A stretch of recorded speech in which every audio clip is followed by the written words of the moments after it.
ભરૂચ જિલ્લા વહીવટીતંત્રના ઉપક્રમે મામલતદાર કચેરી ખાતે પ્રોજેક્ટ કંચન અંતર્ગત એક વિશેષ કાર્યશાળાનું આયોજન કરવામાં આવ્યું હતું।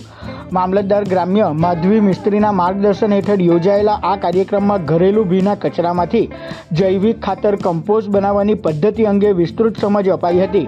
નાગરિકોને રસોડાના કચરાને ફેંકી દેવાના બદલે તેનો ઉપયોગ કરીને ઉત્તમ પ્રકારનું ખાતર કેવી રીતે બનાવી શકાય તે અંગે પ્રત્યક્ષ નિદર્શન આપવામાં આવ્યું હતું। પ્રોજેક્ટ કંચનને પ્રોત્સાહન આપવા હાજર નાગરિકોને 100થી વધુ કમ્પોસ્ટ તથા કમ્પોસ્ટ કીટનું વિતરણ કરવામાં આવ્યું હતું। આ કાર્યશાળામાં ઇનરવ્હીલ ક્લબ ઓફ ભરૂચ તથા મોમ્સ ઓફ ભરૂચના પ્રતિનિધિઓ, વિવિધ વિભાગના અધિકારીઓ અને મોટી સંખ્યામાં જાગૃત નાગરિકો ઉપસ્થિત રહ્યા હતા। આપણે કલેક્ટ કરી લેવાનું છે। હું ખાલી બીનના કમ્પોનન્ટ્સ બતાવું છું તમને। હવે જ્યારે આપણે બીનને અમે તમને ઘરે આપીશું ત્યારે ઘરે આ બીનને એટલા માટે એને આ રીતે મૂકવાનું છે અને આ જે છે આને અંદર પ્લેસ કરી દેવાનું છે। પ્લેસ કર્યા પછી સૂકો કચરો નાખીશું।